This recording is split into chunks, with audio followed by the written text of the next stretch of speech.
Hi friends, ఎలా ఉన్నారు? Welcome to జర్ఫిన్ ఛానల్. ఈరోజు మా రెసిపీ వచ్చేసి హోమ్ మేడ్ ప్రోటీన్ పౌడర్ అండి. ఇవన్నీ ఇలాగా తీసుకుని క్లీన్ చేసుకోండి. మొత్తం ధాన్యాలన్నీ తీసుకుని ఇందులో అన్ని పేర్లు వేస్తున్నాం చూడండి పైన. ఇవన్నీ చూసుకుని ఇలా తీసుకోండి. ఇంతకుముందు అయితే కడిగి ఎండబెట్టుకునేవాళ్ళం. ఇప్పుడు నీట్గానే ఉంటున్నాయి కాబట్టి ప్యాకెట్స్ అలా తెచ్చేసి క్లీన్ చేసేసుకుని అలాగా ఎండలో పెట్టుకుంటున్నాం. ఎండలో పెట్టిన తర్వాత ఇవన్నీ ఒక సిల్వర్ గిన్నెలో వేసుకొని అన్నీ కొంచెం స్లోగా వేపుకోండి. మాడిపోకుండా స్లోగా కొంచెం సిమ్లో పెట్టుకుని వేపేసుకోండి. ఒకటి ఒకటి అన్నీ కలిపేసుకుని ఒకేసారి వేపకండి. కొంచెం కొంచెం అన్నీ వేసుకొని 1 by 1 అలాగా వేపుకోండి సిమ్లో పెట్టుకొని. రాగి కూడా ఇంతకుముందు తీసుకొచ్చి కడిగి మట్టి అంతా తీసి చాలా పని ఉండేది. ఇప్పుడు ప్యాకెట్స్తో వస్తున్నాయి కదండి, నీట్గా ఉంటున్నాయి. ఇలా చూసుకుని ఎండలో పెట్టేసి వేపేయటమే. ఇవన్నీ ఒకేసారి వేపేస్తే చిన్నగా ఉన్నవన్నీ మాడిపోతాయండి. పెద్ద పెద్దగా ఉన్న గింజలన్నీ అలాగా పచ్చిగా ఉండిపోతాయి. అందుకే కొన్ని కొన్ని వేసి ఒక్కో ఐటెం వేరే వేరేగా వేసి వేపేసుకోండి. ఇది చాలా మంచిదండి. జిమ్కి వెళ్ళే వాళ్ళకి 2 పూటలు ఇవ్వచ్చు. మామూలుగా ఇప్పుడు రోజు ఇంట్లో ఉండి పని చేసుకునే వాళ్ళకి, బయటికి వెళ్ళి పని చేసుకునే వాళ్ళకి పడుగడుపునే ఇస్తే చాలా మంచిది. చిన్నపిల్లలు కూడా తాగొచ్చు. పళ్ళు లేని ముసలోళ్ళకి కూడా బాగా నచ్చుతుంది. అది వాళ్ళకి కూడా బాగా తాగొచ్చు, వాళ్ళకి కూడా పెట్టచ్చు. ఇలాగా స్లోగా సిమ్లోనే పెట్టి వేపుకోండి. ఎక్కువ వేపకండి. ఎర్రగా అయిపోయేంత వరకు వేపితే కొంచెం వగరగా ఉంటుంది. చేసుకున్నప్పుడు బాగుండదు. ఇలాగా స్లోగా అన్నీ 1 by 1 వేపుకోండి. ఇందులో కొన్ని అయితే గిన్నె వేడిగా ఉన్నప్పుడే వేసుకోండి. స్టవ్ ఆఫ్ చేసేసి గిన్నెగా వేడిగా ఉన్నప్పుడు కొంచెం అలా వేసేసి స్లోగా తీసేయండి. రాగిలు కూడా అంతే, గమ్మున మాడిపోతాయి. సిమ్లో తక్కువ టైంలో కొంచెం అలా వేపుకోండి. ఇవి మొత్తం 13 రకాలండి. 13 రకాల ధాన్యాలు వేసారు ఇందులో. చూసి ఇలాగే మీరు కూడా చేసుకొని ట్రై చేయండి.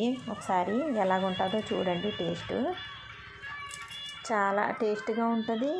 బలం కూడాను, ప్రోటీన్ కూడాను చాలా బాగుంటుంది. మీరు ఒకసారి ట్రై చేసి కామెంట్ సెక్షన్లో పెట్టండి. చూస్తున్నారు వీడియోస్, సబ్స్క్రైబ్ చేయట్లేదు ఫ్రెండ్స్. లైక్ చేయండి, షేర్ చేయండి, సబ్స్క్రైబ్ చేయండి, కామెంట్ కూడా చేయండి. ఇలాగ స్లోగా అన్నీ వేపేసుకోండి. వేపిన తర్వాత ఇది బాగా ఆడే మిక్సీ ఉంటే ఇంట్లోనే ఆడుకోవచ్చు. లేదు కొంచెం బరగ్గా ఉంటుంది అంటే బయట మిల్లో కూడా పంపించి అలా కూడా పిండి చేసుకోవచ్చు. మెత్తగా పిండిలాగా ఆడించుకోండి. ఆడించుకుంటే కొంచెం తీసి బయట పెట్టుకోండి. మిగతాదంతా 1 kg ఆడించుకుంటే పాడైపోతుంది కాబట్టి ఫ్రిడ్జ్లో పెట్టుకోండి.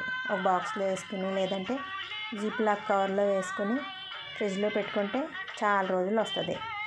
ఇది బార్లీ అండి. బార్లీ కూడా మాడిపోకుండా స్లోగా వేపాలి. ఉట్టి గిన్నెలు వేడైన తర్వాత అలా వేసుకున్నా మంచిది. ఇది ఒకటి, సోంపు ఒకటి. గిన్నె వేడిగా ఉన్నప్పుడే కొంచెం అలా అందులో వేసేసి వేపండి. అంతేగాని స్టవ్ ఆన్ చేసేసుకుని పెట్టుకుని అలాగా వేపకండి, బాగుంటుంది టేస్ట్. ఇది సోంపు అండి.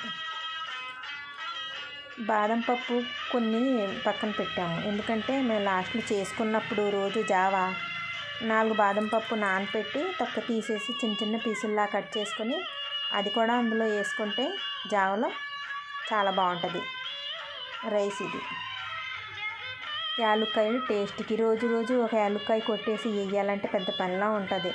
అందుకే ఇది ఇప్పుడు పాల్లో చేస్తాం కదండి, అందుకే కొంచెం వాసన ఏమీ ఉండకుండా ఉంటుందని కొంచెం సోపు యాలుక్కాయలు వేసుకున్నాము. అందులోనే వేసి ఆడించేస్తే యాలుక్కాయలు కూడా రోజు రోజు వేసుకునే పని ఉండదు. ఇవన్నీ అయిపోయినాయి. ఈ రాయి కూడా అలాగే స్లోగా కొంచెం అలా వేసి కలిపేసి ఎండలో పెట్టాం కాబట్టి అంతగా ఫ్రై చేసే అంత అవసరం లేదు. కొంచెం స్లోగా చేసేసుకోండి. ఇలా చేసుకున్నాక అన్నీ కలిపేసి ఇది బాగా కూల్ అయిపోవాలి. చల్లారినంత వరకు రూమ్ టెంపరేచర్లో బయట అలా పెట్టేయండి. ఫ్యాన్ కింద ఎక్కడ పెట్టేయండి. పెట్టేస్తే చల్లగా అయిపోతాయి. ఈ మిక్సీలో అయినా మిల్లో అయినా వేసి ఇలా పిండిలా చేయించేసుకోండి. చూసారా ఫ్రెండ్స్ ఎలాగొచ్చిందో పిండి. ఇది ఎన్ని రోజులైనా అలా స్టోర్ చేసుకొని పెట్టుకోవచ్చు. ఇది ఇప్పుడు ఇద్దరికి చేసుకోవాలనుకోండి 3 టీ స్పూన్ 4 అలాగా 4 స్పూన్స్ చేసుకోవాలి. తీసుకున్నాక ఒక గ్లాస్ పాలు ముందు స్టవ్ మీద గ్లాస్ పాలు పెట్టేసుకోండి. అది వేడవుతూ ఉంటుంది. ఈ పిండి లంప్స్ లేకుండా కలపాలంటే ఇందులో కొంచెం పంచదార వేసుకోండి. ఎలాగో జావలో పంచదార వేసుకుంటారు కాబట్టి కొంచెం పంచదార వేసుకుని కలుపుకుంటే లంప్స్ లేకుండా గమ్ముని కలుపుకోవచ్చు పిండి ఇలాగా. లేదంటే పిండి ముద్దలాగా అయిపోయి లంప్స్ ఉండిపోతాయి. లంప్స్ లేకుండా ఉంటుందని ఇలాగా కొంచెం పంచదార వేసుకొని కలుపుకుంటారు. ఇలా వేసిన తర్వాత ఇందులో కొంచెం పాలు కూడా వేసుకోవచ్చు. పాలు వేసుకుంటే కొంచెం టేస్ట్గా ఉంటుంది కలుపుకున్నప్పుడు. ఉట్టి పాలతో కూడా పిండి కలుపుకోవచ్చు. కొంచెం పాలు కొంచెం వాటర్ ఇలా వేసి కలిపాము. ఇది పల్చగా లంప్స్ లేకుండా కలిపేసిన తర్వాత ఇందులో మరుగుతున్న పాలలో వేసేయాలి. ఆల్రెడీ కలిపాం కాబట్టి ఇంకా ఏం లంప్స్ ఉండవు అనుకోండి. అలా వేసేసుకోండి. డైరెక్ట్గా వేసి కలిపేసుకోండి. అలా కలుపుతూ ఉండాలి. లేదంటే కింద అంటుకుంటుంది మాడుతుంది అని చెప్పి కొంచెం స్లోగా అలా కలుపుతూ ఉండాలి. ఇలాగ మరిగిన తర్వాత కొంచెం బాదం పప్పు అయినా జీడిపప్పు అయినా కొంచెం వేసుకోండి. అక్కడక్కడ తగులుతుంటే టేస్ట్గా ఉంటుంది. ఇంకా రెడీ అయిపోయినట్టే. స్టవ్ ఆఫ్ చేసుకోండి. ఎక్కువ వండితే గట్టిగా అయిపోతుంది. ఇంకా స్టవ్ మీద ఉంచితే గట్టిగా ఉంటుంది. ఇలాగ పల్చగా ఉంటే బాగుంటుంది.